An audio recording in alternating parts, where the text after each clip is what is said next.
La chronique cinéma vous est présentée par le magazine Studio Ciné Live.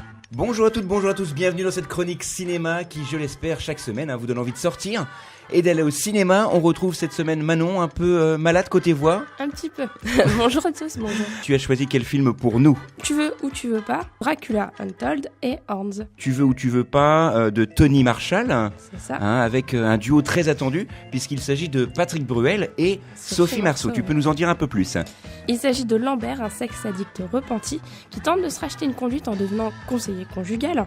Il est abstinent depuis plusieurs mois, mais la situation va se compliquer quand il recrute une nouvelle assistante qui n'est autre que Sophie Marceau, dans le rôle de Judith, dont la sexualité débridée va très vite mettre les résolutions de Lambert à très très rude épreuve. Donc c'est un duo qui devrait faire des étincelles. Oui, alors effectivement, un film, tu veux ou tu veux pas, tiré de la chanson des années 60. C'est vrai qu'on n'a pas pour habitude de voir Sophie Marceau dans un tel rôle, parce qu'en plus c'est vrai que c'est un rôle vraiment à contre-emploi pour elle, enfin j'ose l'espérer.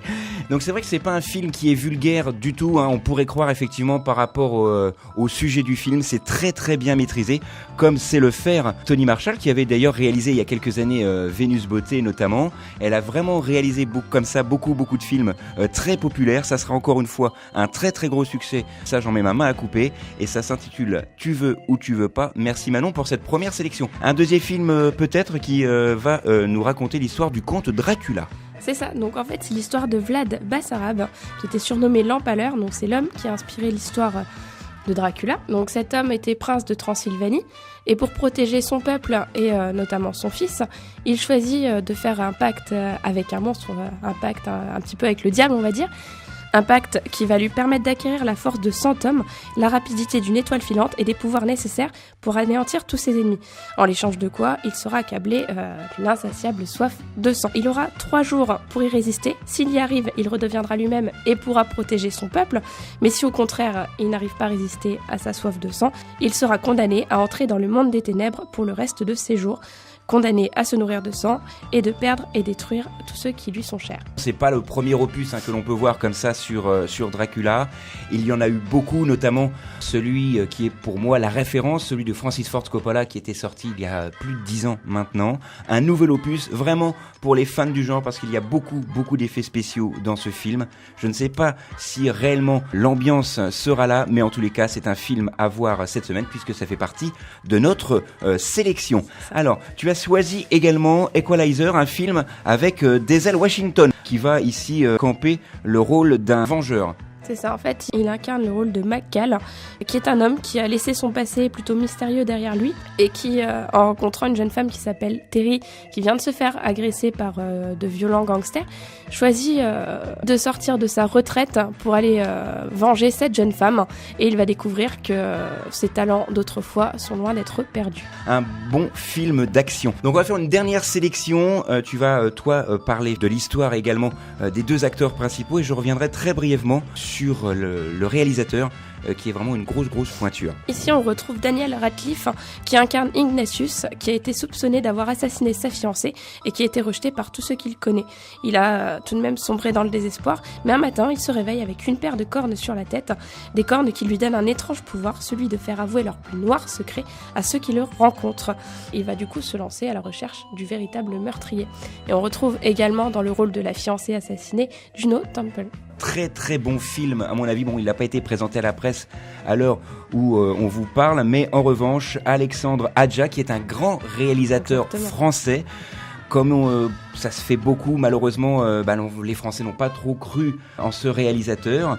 En revanche, donc, il est parti s'exiler aux États-Unis. Il a réalisé de nombreux films, Piranha 3D notamment, et puis encore d'autres films comme ça qui ont vraiment énormément fonctionné. Il a même réalisé un film à la demande des studios hollywoodiens avec Bruce Willis. Donc c'est vraiment un très grand réalisateur, mêlé effectivement à 2 acteurs que l'on a pu découvrir dans d'autres grands films également, mais là dans un registre totalement différent. Donc je vous en rappelle une dernière fois le titre, Horns, et bien évidemment ça sort cette semaine. Alors je vais prendre quelques minutes pour vous parler d'un film qui m'a vraiment beaucoup plu. Ce film est toujours à l'affiche.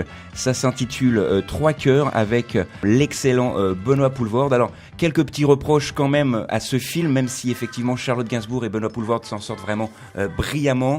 C'est côté scénario où ça pêche un petit peu parce qu'on nous force à nous attacher aux personnages, une musique qui est omniprésente et parfois par rapport à l'histoire, la musique est un peu inappropriée, je trouve. Mais en tous les cas, une belle leçon d'amour. C'est vraiment un film que je vous conseille. Ça s'intitule 3 cœurs. Et bien évidemment, c'est toujours sur vos écrans. Il nous reste quelques secondes maintenant pour que tu puisses nous donner nombre d'entrées sur les 3 principaux films en France actuellement.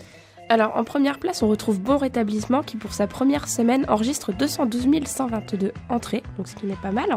En deuxième position, nous avons Sin City, J'ai tué pour elle, qui enregistre pour sa première semaine 185 758 entrées. Et en troisième position, on retrouve Lucie qui, pour sa 7e semaine, cumule 4 869 018 entrées. Gros succès, encore une fois, pour monsieur Luc Besson. D'autres films sont à l'affiche, comme l'excellent Bodybuilder de monsieur Roche Dizem avec Marina Foïs, notamment l'histoire d'un fils qui n'a pas connu son père et en le retrouvant comme ça un jour, il se rend compte que son père est adepte du bodybuilding. C'est vraiment un film très poignant, encore une fois, que réalise ici monsieur Roche Dizem. Ça sort cette semaine et ça s'intitule Bodybuilder. Nous, on se retrouve la semaine prochaine. J'espère que maintenant tu seras un peu plus en forme. J'espère aussi.